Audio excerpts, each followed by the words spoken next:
This is section 4.1. Section 4.1 is about eigenvectors and eigenvalues. Typically, this is a section that is extremely important because you're going to see this in a lot of future classes. Not only math classes like differential equations, but engineering classes if you take some of those as well. So pay close attention to eigenvectors and eigenvalues. Section 4.1. Right, first we get the definition of what an eigenvector and an eigenvalue is to start with.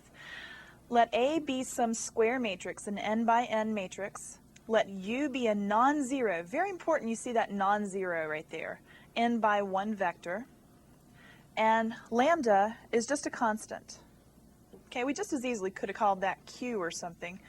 It's just traditionally been called lambda, so don't let the Greek letter there throw you off.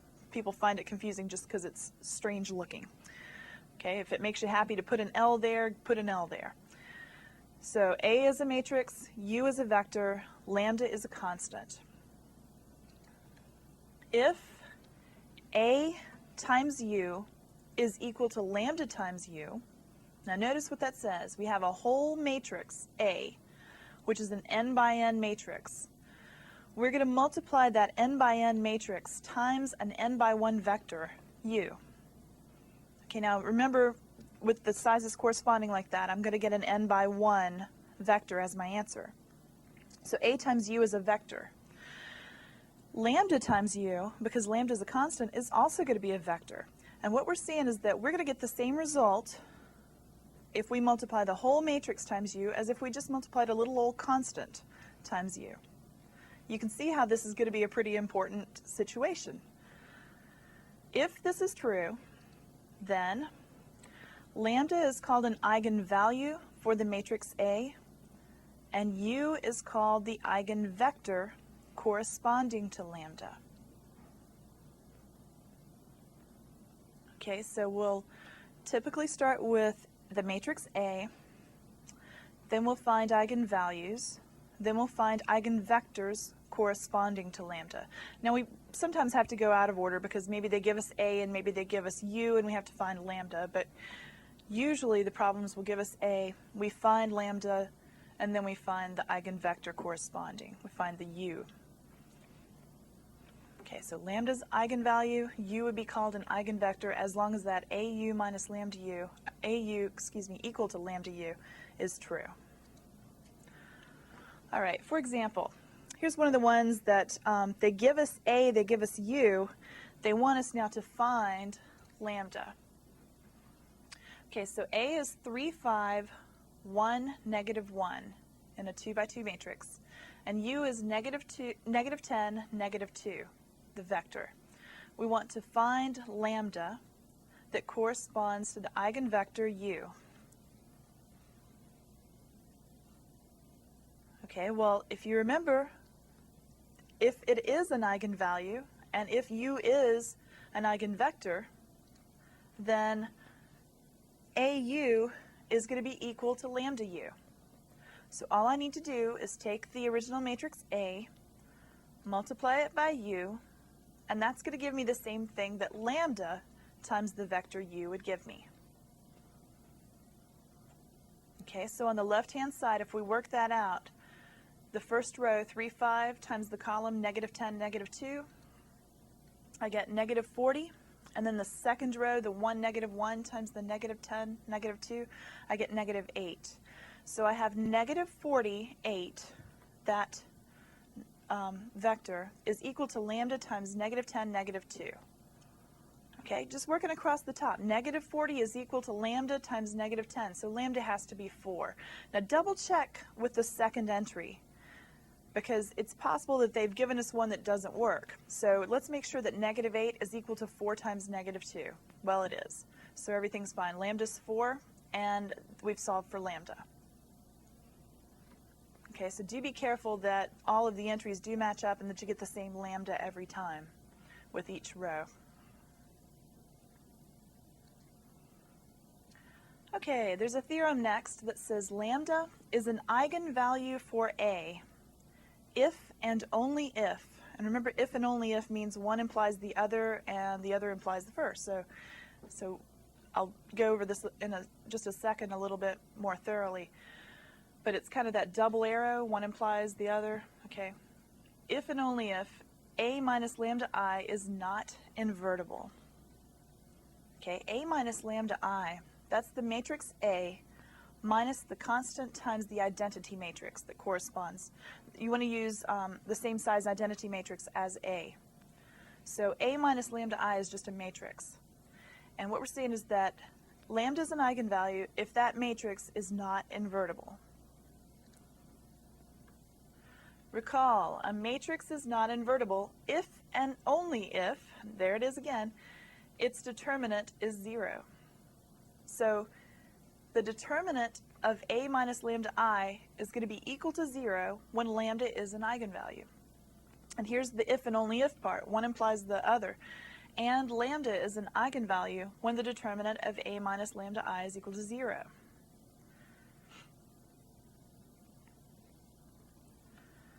Okay, so what it's sounding like is that if we want to find lambda, we're going to use the fact that the determinant of A minus lambda I is equal to 0.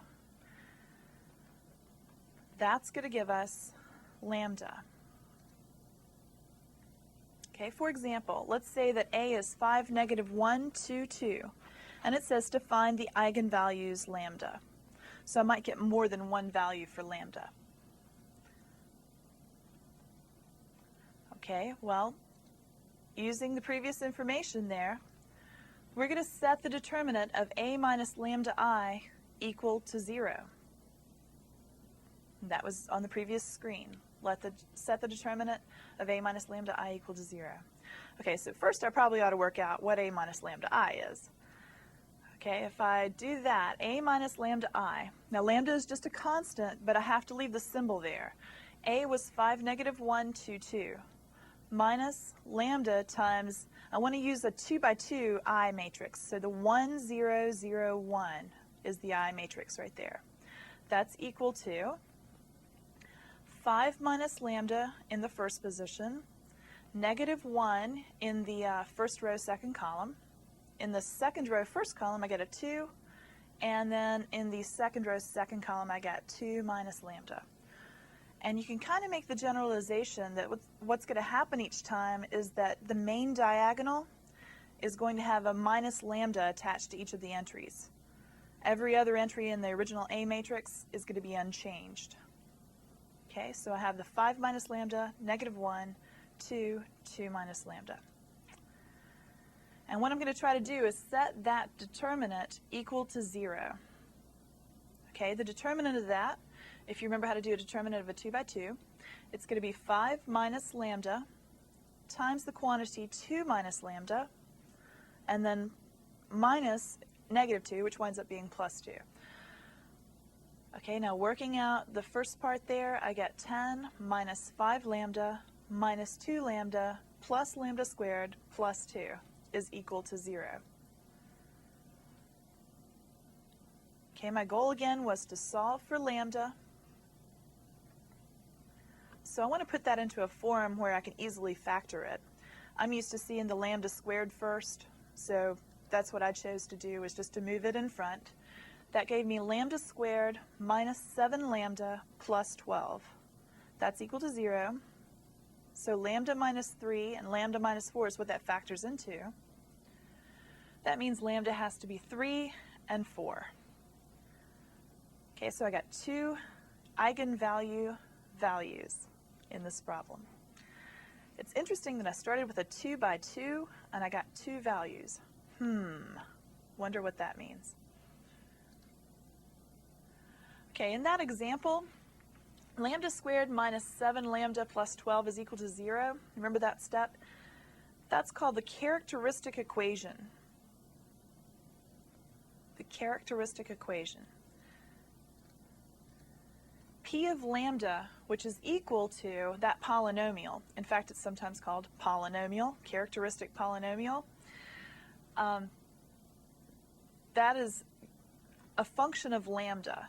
you often see like f of x or whatever. That means there are x's in the problem. P of lambda means that there are lambdas in the polynomial. Now the reason I've shown you the characteristic equation and the characteristic polynomial is because often problems will ask you not just for lambda values, but for the characteristic polynomial. So instead of asking for, lambda, which was 3 and 4 in the previous example, they might have asked you, hey, find the characteristic polynomial, or maybe asked you for both, maybe asked you for lambda and asked you for the characteristic polynomial. Okay, let's now look at a 3 by 3. Say that A is equal to 4, 0, negative 2 in the first row, 5, 3, 0 in the second, 6, 0, negative 4 in the third. Now find the eigenvalues. Okay, now remember what we did in the past? For the 2 by 2, we did the determinant of A minus lambda I. We're going to do the same thing here. It's just the determinant of a 3 by 3 is slightly more complicated. All right, first find A minus lambda I. As you can see, I put the original A, then minus the letter lambda, times the identity matrix. This time I'm using I sub 3 because I want to use the same size as A. So I have 1, 0, 0, 0, 1, 0, 0, 0, 1 as my I matrix. Okay, working that out. Again, look at that main diagonal. That's the only thing that's changed. I have 4 minus lambda in the main diagonal, then 3 minus lambda in the main diagonal, then negative 4 minus lambda in the main diagonal. All of the other entries are exactly like they were with A. So like I said, you can make the generalization that the only thing that's going to occur when you do A minus lambda I is the main diagonal gets a minus lambda attached to everybody. Okay, now I want to set this determinant equal to 0. The determinant of A minus lambda I would just be the determinant of that matrix we found. And remember that the symbols that look like absolute value parentheses are going to mean take the determinant of for a matrix. All right, now for this 3 by 3, I decided to go down the second column. I went down the second column because there's a couple zeros there. If you make the mistake of choosing something else, now typically you'll get the same answer, right? But it makes it a lot more difficult to do this problem because of the algebra involved. So definitely, if you're really attached to going along the first row or something like that, you need to break yourself from that and go along whatever has the most zeros. Because when you get to these 3 by 3 matrices which lead to third degree polynomials, they're really difficult to factor unless you go at it this way. Okay, so I got 3 minus lambda times, then I just worked out the cofactor, negative 1 to the 1 plus 1. That should actually be 2 plus 2. Whoops, typo. Sorry about that. Negative 1 to the 2 plus 2 times the matrix 4 minus lambda, negative 2, 6, negative 4 minus lambda. Okay, that's going to give me 3 minus lambda times, okay, now work out the 2 by 2 determinant. So I get 4 minus lambda times negative 4 minus lambda, then minus negative 12, which is plus 12. Okay, now working inside of the square brackets, I get negative 16 minus 4 lambda plus 4 lambda plus lambda squared plus 12. As you can see, there's some algebra there. All right, that gave me 3 minus lambda times lambda squared minus 4. Now it's easy when you're doing this algebra to get caught up in doing algebra and then you're like, okay, I need to distribute this all through. But remember what the goal is. Don't lose sight of the goal. The goal is to solve for lambda. The question said find lambda, find the eigenvalues. Okay, so I want to factor this. Okay, our goal is to factor that so you can solve for lambda.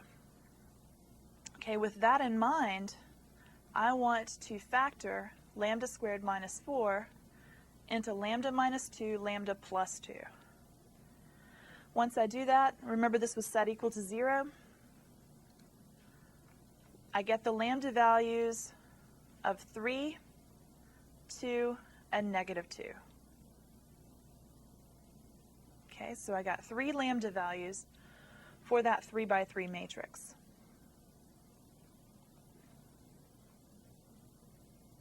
All right, now, if the problem had asked us for the characteristic polynomial, then we would have had to work out the 3 minus lambda times lambda squared minus 4.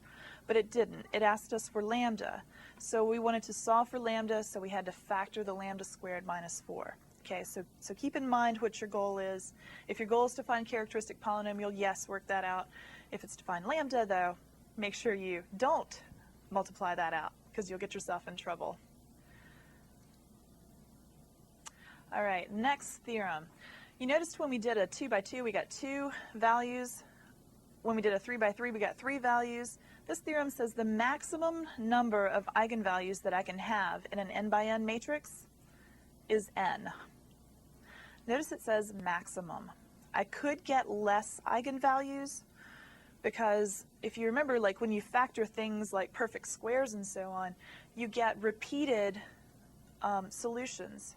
So, for example, if I had something like lambda squared plus 4 lambda plus 4, I'd get lambda is -2 and lambda is -2. I'd get the same thing twice. So that's where this maximum thing comes from. I might get certain values repeated. And in that case, you know, that you wouldn't count them twice. You would just say, oh, well, I've just got a couple instead of maybe 3. Okay, so keep in mind the word maximum. The most that I will get is n. All right, to find an eigenvector. To find an eigenvector, you want to solve the matrix equation A minus lambda I times x is equal to 0. Now, I'm not really going into why you want to do that, but rather how you're going to do that. You're going to do that by reducing A minus lambda I on the left and then 0 on the right. So you're just going to make yourself an augmented matrix, just like we did the very first section, and then reduce it, do the old row operations and get it into reduced echelon form. Okay, so A minus lambda I on the right, on the left, excuse me, and 0 on the right. All right, for example, let's say that they give us lambda is 3. This is actually one of our previous examples, and the A matrix is 5, -1, 2, 2. And we want to find eigenvectors that correspond to that. Okay, remember what it said. I want to reduce A minus lambda I on the left, 0s on the right. Well, A minus lambda I, the 5, -1, 2, 2, minus, now this time I have a value for lambda, it's 3, times the I matrix. Okay, then work that out. I'm getting 2, -1, 2, -1. And that's usually what's going to happen when you do a 2 by 2. You'll get the same thing over again in the second row. All right, now next I wanted to reduce this with 0s on the right. So you put 2, -1, 2, -1 on the left, 0s on the right. Just like it's an augmented matrix, go through your steps. I'm not going to show you all the different steps. Obviously, this is a pretty quick one. But the steps that you'd want to do is like row 2 minus row 1. That's going to give you a 0 in the bottom row. It's actually going to give you zeros all the way across the bottom row. And then half of the top row is going to make it a 1 in the first position. And I wind up with the solution being x1 is equal to half of x2. Because across the top row you'd have 1, -1/2, 0, which means 1x1 minus 1/2 of x2 is equal to 0. So in other words, x1 is half of x2. So the x1 value being half of the x2 value, we want to, as crazy as this sounds, pick something pretty for x2. Okay, you want to pick something that you can take half of. If x2 is 2, and I take half of that, then x1 is 1. Now, obviously, I could pick any value for x2. It's an independent variable. There are an infinite number of possibilities for x2. And depending upon what I pick for x2, I'll get a different value for x1. So there's an infinite number of eigenvectors. All I want to do is write the one that looks the nicest. And in this case, the 1, 2 looks really nice. And I got that by choosing a 2 for x2, and that gave me a 1 for x1. So we could have chosen any value for x2. Our eigenvectors are any multiple of that 1, 2. Okay, so I just as easily could have chosen a 4 for x2 and gotten a 2 for x1. I'm just writing down the 1, 2 because it's probably the nicest looking of all of my possibilities.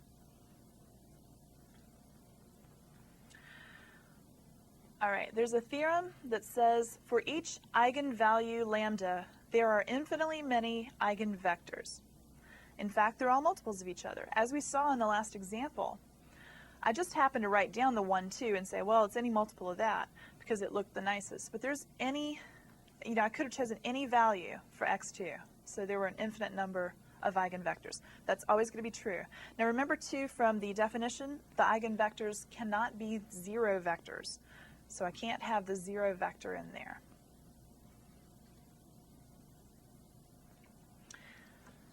All right, in general, we'll get different eigenvectors for different eigenvalues.